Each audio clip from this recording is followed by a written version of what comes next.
तुम कोई भी काम ठीक से कर सकती हो या नहीं?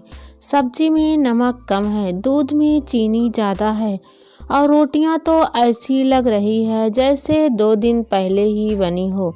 अभय इतनी जोर से चिल्लाया कि रसोई में काम कर रही उसकी पत्नी आभा के हाथ से बर्तन गिर गए। बर्तनों के गिरते ही अभय का पारा 7वें आसमान पर पहुंच गया। जाहिल औरत किसी भी काम को करने का सलीका नहीं है। कहने को एमए पास है, नौकरी करती है, पर है एकदम गंवार। कभी अपने अंदर भी झांक कर देखो कि तुम कैसे हो। हर समय झगड़ा करते रहते हो। बात करने तक का सलीका तुम में नहीं है।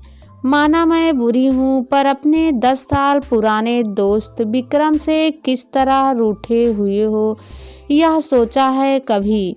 वह 6 बार घर आ चुका है, पर उससे बात करना तो दूर, तुम उससे मिलने तक नहीं।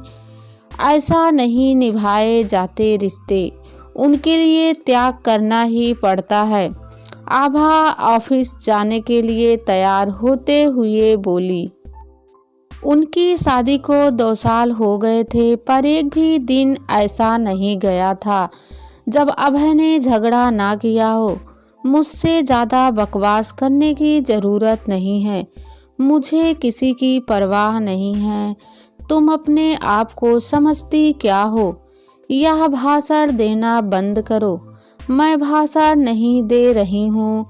अभय सिर्फ तुम्हें समझाने की कोशिश कर रही हूँ कि हमेशा अकड़े रहने से कुछ हासिल नहीं होता। ऐसा करके तो तुम हर किसी को अपने से दूर कर लोगे। इंसान को अपनी गलती भी माननी चाहिए। बड़ी आई मुझे समझाने वाली, मुझे सीख मत दो।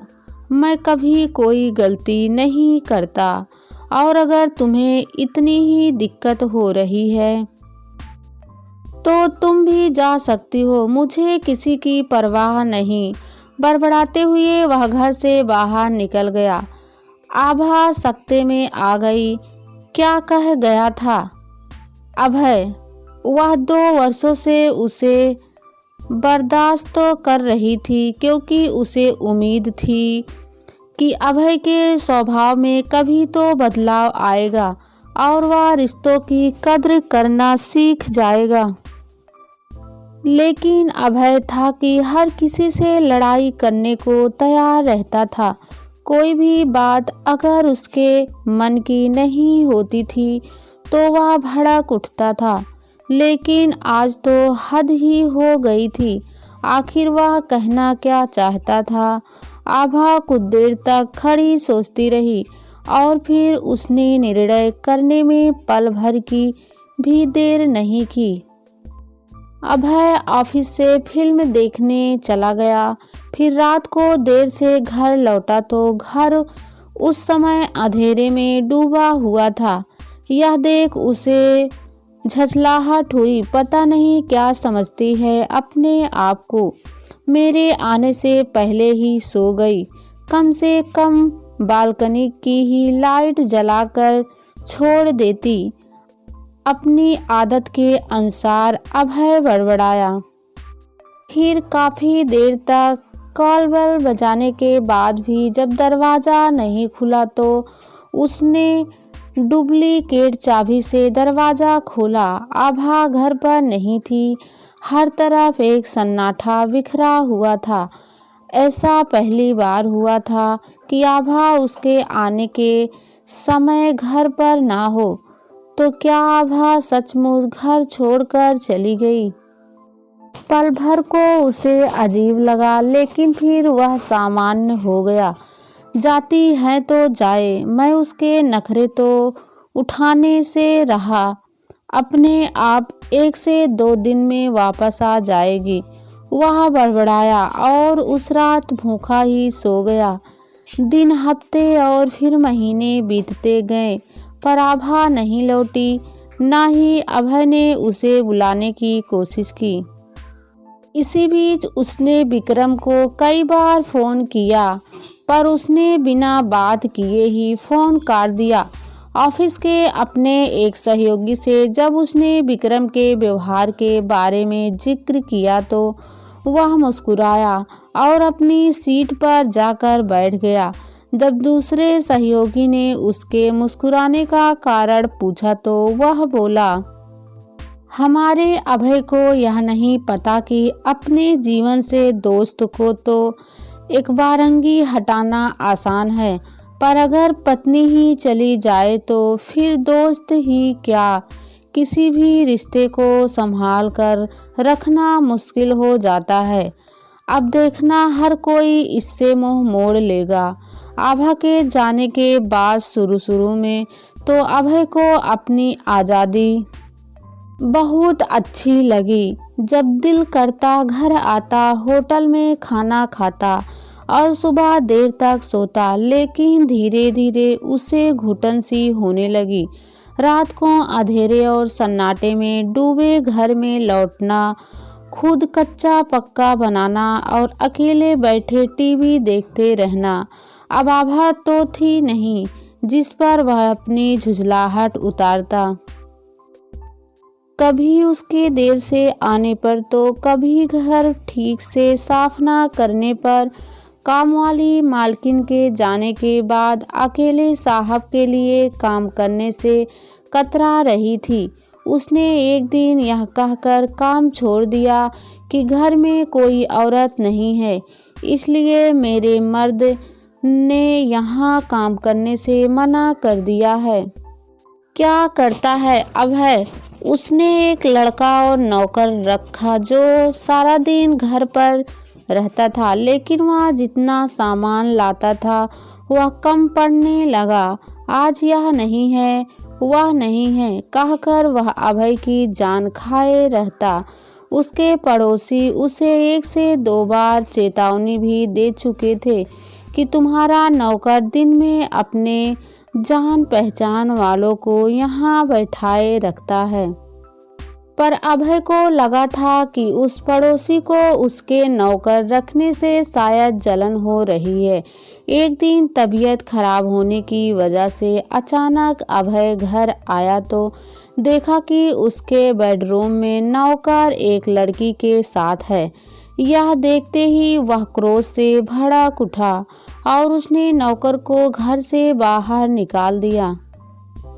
अकेलापन उस पर हावी होने लगा था। उसने कई बार अपनी माँ से कहा कि वह उसके पास आकर रह लें, पर उन्होंने कहा, बेटा मेरी तबीयत खराब रहती है, उस पर से बहू भी नहीं है, कौन देखभाल करेगा मेरी? बेकार में मेरे आने से तेरा काम बढ़ जाएगा। यहाँ तक कि अभय की बहनें जो भाभी के होने पर महीने में 2 से 3 बार चक्कर लगा जाती थी, उन्होंने भी आना छोड़ दिया। वह कहती थी कि भैया अपने ही गृहस्थी से फुर्सत नहीं मिलती, अब वहाँ आकर भी खाना बनाओ, यह बस में नहीं। भाभी थी तो आराम था, सब कुछ तैयार मिलता था और हम भी मायके में 2 से 4 दिन चैन से बिता लेते थे। अभय उनकी बातें सुनकर चिढ़ जाता था और उन्हें भी खरी खोटी सुना देता था, लेकिन अकेलेपन और नीरसता के समुद्र में डुबकी लगाने के कारण वह खामोशी से उनकी बातें सुन लेता। उसका दिल रोने को होता। आभा ने कैसे कुशलता और प्यार से सारे रिश्तों को जोड़ा हुआ था। तभी तो उसके जाने के बाद उसके अपनों ने ऐसा मुंह मोड़ा मानो वह आभा के रिश्तेदार हों। कुछ घंटों के लिए बहुत आग्रह करने पर बुआ आई तो बहुत उदास होते हुए बोली, अब मन नहीं करता तेरे घर आने को। मेरी बातें तुझे बुरी लग रही होगी, पर सच तो यह है कि तेरा लटका हुआ मुंह देखने को कौन आएगा। आभा थी तो कितनी आवा भगत करती थी, चाहे कितनी भी थकी हुई हो, पर कभी मुंह नहीं बनाती थी। औरत से ही घर होता है बेटा, वह नहीं तो जीवन बेकार हो जाता है। यार दोस्त, रिश्तेदार, सगे संबंधी कब तक और कितना साथ देंगे? साथ तो पत्नी ही अंत तक निभाती है। पति पत्नी की आपस में चाहे कितनी भी लड़ाई क्यों ना हो जाए, पर वही ऐसा संबंध है जो जीवन भर कामयाब रहता है। क्या कहता है अभय और कैसे रोता। उन्हें उसे लगा कि बुआ सचमुच उसे आईना दिखा गई है। पिछले 6 महीनों में वह इतनी तकलीफ सह चुका था कि उसकी अकड़ हवा हो चुकी थी। होटल का खाना खाते खाते वह तंग आ चुका था और नौकर कोई घर पर टिकता नहीं था। उसने यह सोचकर अपने दोस्त पीयूष को फ़ोन किया कि आज रात उसके घर खाना खा लेगा, पर उसने कहा, यार मेरे पिता की तबीयत ठीक नहीं है, इसलिए आज तो संभव नहीं हो पाएगा। मैं तुझे खुद फ़ोन करके बुलाऊंगा किसी दिन। क्या करता, अभय होटल में ही खाने गया। वहाँ देखा कि पीयूष अपने परिवार के साथ आया हुआ है। एक कसक सी उठी उसके मन में कि उसके दोस्त भी उसे घर नहीं बुलाना चाहते। पीयूष ने भी उसे देख लिया था, इसलिए अगले दिन फ़ोन करके उसे बोला, यार क्या करूं? तेरे भाभी कहती है कि अभय अकेला आकर क्या करेगा। उसे भी बहुत आभा के ना रहने का फील होता है। आभा थी तो उसे कंपनी मिल जाती थी। ट्राई टू अंडरस्टैंड, फैमिली वाले घर में अकेले आदमी का आना जरा अखरता है।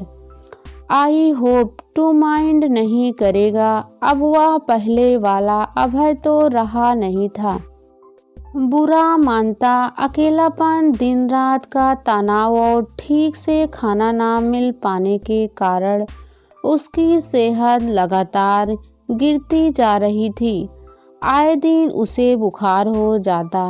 उसे महसूस हो रहा था कि थकावट उसके शरीर में डेरा डालकर बैठ गई है। बाहर का खाना खाने और पानी पीने से उसके लीवर पर असर हो गया था। अब हालत यह थी कि वह कुछ भी खाता तो उसे उल्टी हो जाती या फिर पेट दर्द से वह कहरने लगता। डॉक्टर का कहना था कि उसे जॉन्डिस हो सकता है। तब से उसे लगने लगा था कि उसकी जिंदगी की तरह जैसे हर चीज़ें पीली और मटमैली सी हो गई है। उसकी हालत पर तरस खाकर एक दिन पीयूष अपनी बीवी सहित उससे मिलने आया। उसकी बीवी चाय बनाने रसोई में गई तो देखा हर चीज़ अस्त व्यस्त है। बदबू से परेशान वह चाय की पत्ती ढूंढती रही। हार कर अभय को ही उठकर चाय बनानी पड़ी। फुसफुसाते हुए वह पीयूष से बोली, यहाँ मैं और एक पल के लिए भी नहीं ठहर सकती। घर है या कूड़े का ढेर।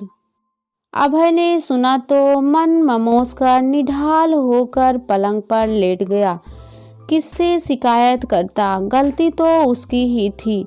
आभा को कब उसने मान दिया था।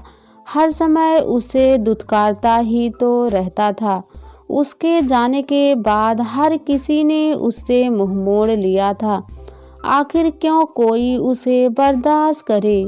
एक वही थी जो उसकी हर ज्यादती को सहकर भी उसकी परवाह करती थी। हर काम उसे परफेक्ट ढंग से किया मिलता था, पर तब वह कमियां ढूंढता रहता था। उसका गला सूख रहा था।